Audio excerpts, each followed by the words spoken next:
بعدد خلقك ورضا نفسك وزنة عرشك ومداد كلماتك أستغفر الله الذي لا إله إلا هو الحي القيوم وأتوب إليه يا حي يا قيوم۔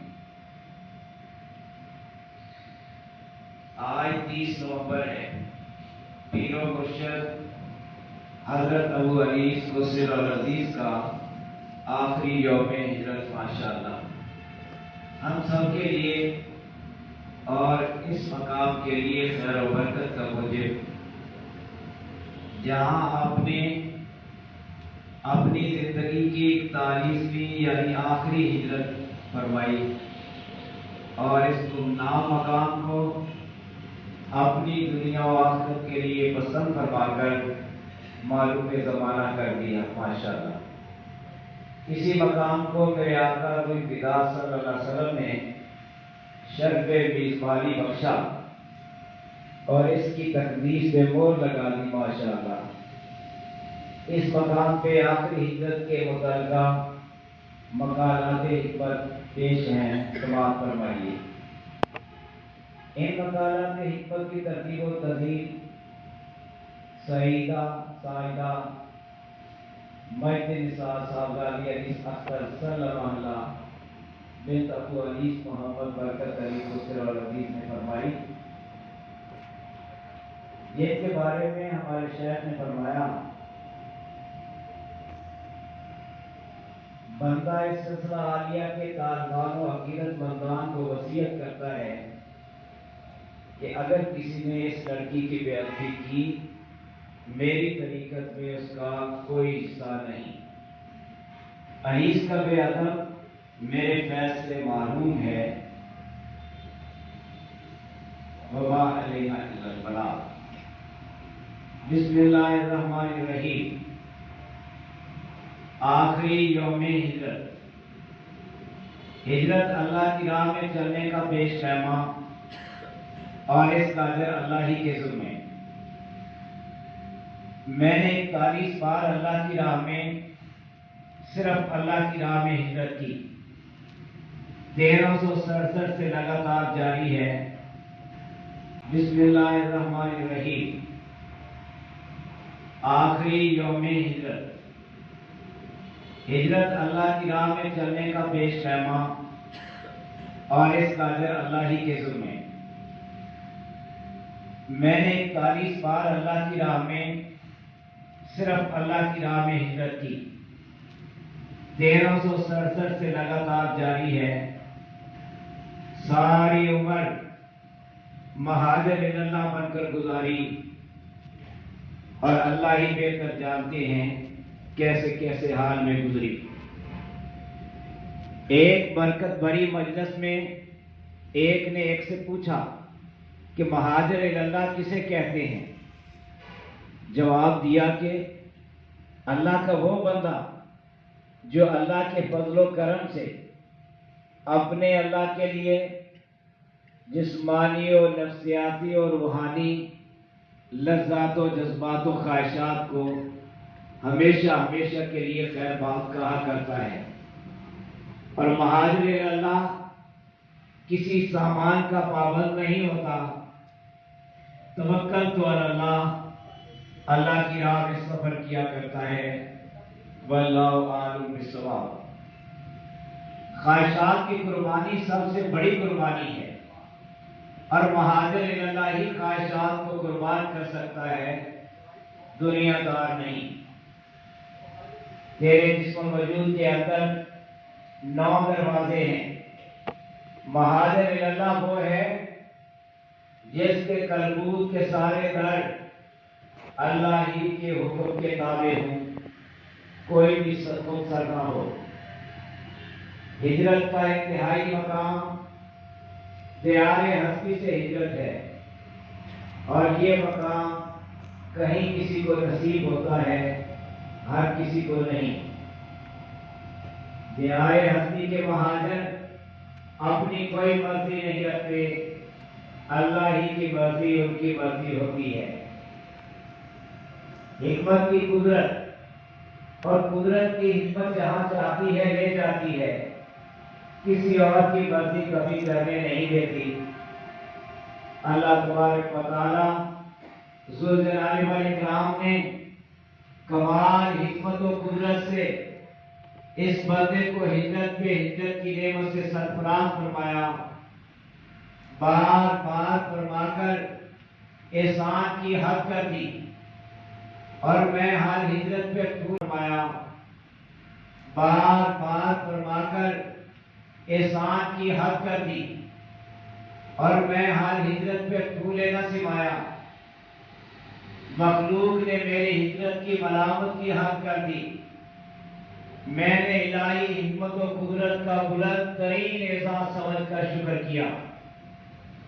میں نے ہر ہجرت اللہ کے لیے، اللہ کے ذکر کے لیے، دین اسلام کی تبلیغ کے لیے اور اللہ کی مخلوق کی خدمت کے لیے کی۔ ہجرت اس منزل کا منبع و ماخذ ہے۔ اس منزل تک پہنچنے کے لیے کن کن راہوں سے گزرنا پڑا۔ صابر صاحب سے رخصت ہو کر ایک گمنام فقیر مسلسل 40 سال مہاجر اللہ کی منزل پہ گامزن رہا۔ اس سفر میں اس نے کیا کیا نہیں دیکھا، رنگا رنگ عجائبات نظر سے گزرے، ان گنت واقعات پیش آئے اور انوکھے تجربات حاصل ہوئے، تحقیر آمیز کلمات سنے، تذہیب برداشت کی، جھڑکیاں سہیں، ٹھوکریں کھائیں، در در کی خاک چھانی، خاک بیری کی حد ہو گئی اور توہین کی بھی۔ اس کی بے داغ معصومیت کو تہمت کا نشانہ بنا کر رسوا کرنے میں کوئی کسر نہ چھوڑی۔ اس کی ناکردہ گناہی پہ اس کا تمسخر اڑانے کا کوئی موقع جانے نہ دیا۔ اس کی توہین ان کا دلچسپ مشغلہ تھا اور تذلیل دل پسند شعار نفس ایک طویل مدت خلق کا تختہ مشق بنا رہا، اور تیرے ہی فضل و رحمت سے یہ مشق راس آئی۔ میں نے کسی کو بھی کبھی کچھ نہیں کہا، ہر معاملہ میں اپنی ہی جان پر صبر کیا، اف تک نہ کی۔ اور مصبر علی ما یقولون واجرہم اجرا جمیلا کا عملی مصداق بنے۔ اگر اس منزل میں قدم قدم پہ صابر صاحب کی عاطفتوں، ملاقات و شفقت و عنایت اور راہبری و دستگیری اس فقیر بے نوا کی شامل حال نہ ہوتی تو یہ عاجز و درماندہ اس کٹھن منزل پہ اتنی مدت تک کیوں کر کام کر رہتا۔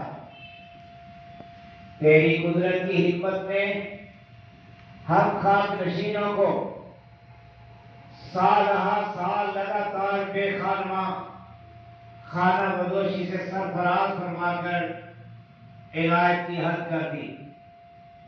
پھر آ کر ساری کائنات کو دیکھ کر جہاں آنا تھا آ گیا۔ میں نے کوئی بھی کام اپنی طرف سے نہیں کیا، قدرت ہی کے تحت میں بے عمل رہا۔ قدرت کی جس حکمت نے مجھے اس دارالاسلام سے رخصت فرمایا اس کا شکریہ۔ ہجرت کے بعد عنایت کی حد کر دی۔ پنجاب کھتان ہاؤس میں ایسی برکات کا نزول ہوا جو کسی اور طرح ممکن نہ ہوتا۔ اس وادی کے تصرفات و برکات کسی کے بھی گمان میں آ سکتے ہیں نہ سوا۔ نئے رکھ برانچ کے جن کھتانوں نے میرا استقبال کیا، میرا بھی حق ہے کہ انہیں ہمہ وقت ذکر و تبلیغ سے معمور رکھوں۔ جنگل کی کانٹے دار جھاڑیوں نے مجھے خوش آمدید کہا، لپٹ لپٹ کر بولی، ہم تیری آمد کی شدت سے منتظر تھیں، اب نہ جانا۔ ارد گرد کے شجرات و سبزیات کی ہمراہی کا شکریہ، یہ مجھ سے اس قدر مانوس ہیں کہ دم بھر کی مفارقت کتاب نہ لاتے ہوئے کملا جاتے ہیں۔ پتا پتا ذکر الہی میں مصروف ہے، یہاں تک کہ در و دیوار اور کھیتوں میں پڑے ہوئے مٹی کے ڈھیرے بھی ذکر ہی میں مصروف ہیں۔ یہ کام کسی اور کام کو کرنے نہیں دیتا، نہ ہی سے چھوڑ کر کسی اور جگہ جانے دیتا ہے۔ درختوں تلے یہی جگہ میری زندگی اور آخرت کا بسیرا ہے، جو ہماری طریقت میں المستفیض دارالحسان اور کیمپ دارالحسان کے نام سے مشہور ہے۔ یہ مقام جو کچھ بھی کہلائے کھدان ہے، اور کھدان کے اندر کیا کچھ نہیں ہوتا، ہر شے ہوتی ہے، سکون ہوتا ہے اور تمکنت۔ سکون اور تمکنت آدمیت و انسانیت و بشریت کی مخصوص عنایات ہیں اور مخصوص مقامات پہ نازل ہوتی ہیں ماشاءاللہ۔ بعض مقام ایسے اہم ہوتے ہیں کہ دیکھنے میں تو کچھ نہیں، پر عرض و سما کے ہر مقام پہ گزر رکھتے ہیں۔ اس مقام یعنی کیمپ دارالحسان کو بادشاہوں کے بادشاہ اور ان کے محبوب حضور اقدس صلی اللہ علیہ وسلم کی تشریف آوری کا شرف حاصل ہوا۔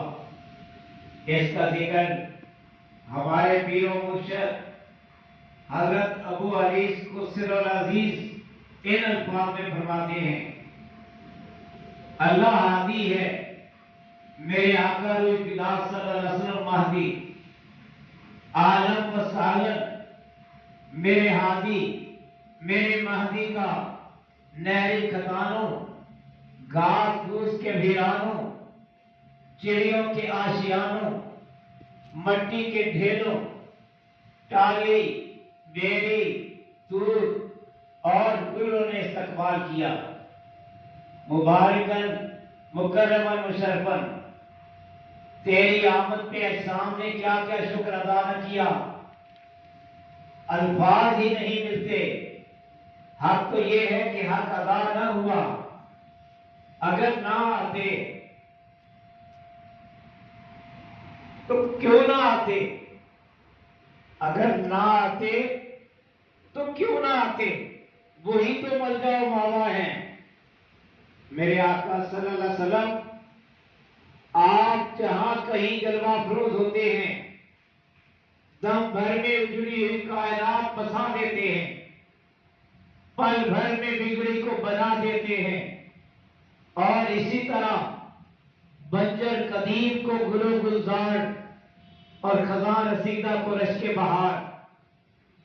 کوئی بھی اس فیض گستری سے معروف نہیں رہتا ماشاءاللہ۔ تیری کریمانہ نظر سے کیا ماشاءاللہ، تیری کریمانہ نظر سے کیا ہوا، الفاظ نہیں ملتے، ہم و غم رخصت ہوئے۔ آپ کا کرم میرے مولائے کریم روح فدا صلی اللہ علیہ وسلم جب نوازنے پہ آئے تو ہر حد سے بالا ہو کر کرم کی حد کر دے۔ اللہ اللہ، ماشاءاللہ، طیبہ سے ابر کرم کی گھنگور گھٹائیں اٹھنے پہ مجبور ہو ہی جاتی ہیں۔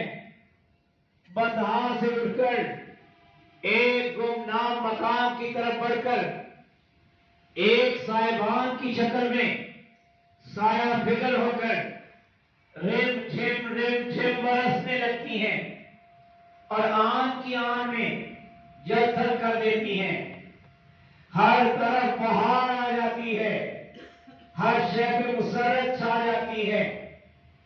امید کا غنچہ کھل جاتا ہے، بے کسی کو سہارا مل جاتا ہے، کسی کے کہنے سے نہیں۔ جب آپ چاہتے ہیں، جہاں چاہتے ہیں جاتے ہیں، بادشاہ جہاں بھی جاتے ہیں، امراء وزراء ساتھ ہوتے ہیں، شیاطین و حاسدین بھگا دیے جاتے ہیں۔ یہی بادشاہوں کا دستور ہوتا ہے۔ کسی کا کسی کے گھر میں نزول فرمانا کوئی معمولی بات نہیں ہوتی۔ اس اور میلاد المبارک کی تمام ادائیں اس گھر پہ چھا جاتی ہیں۔ میرے مولا کریم جان بلال صلی اللہ علیہ وسلم کے فیض کے چشمے ابل رہے ہیں اور قیامت تک نہایت آب و تاب سے جاری و ساری رہیں گے۔ اللہ تبارک و تعالی ہمیں ان سے سیراب و شاداب ہونے کا شرف عنایت فرمائیں، آمین۔ آپ یہاں دعا کے لیے تشریف لائے ہیں، اللہ کا ذکر کریں اور درود شریف پڑھیں، اپنی اپنی دعا مانگیں اور قبولیت پہ ایمان لائیں۔ بندہ ہر کسی کا خیر خواہ اور دعا گو ہے، آنے والے ہر کسی کے لیے دعا کی۔ اللہ تعالیٰ آپ سب کو فیضیاب فرمائے، آمین یا حی یا قیوم، الحمدللہ القیوم، واللہ خیر الرازقین، واللہ ذو الفضل العظیم۔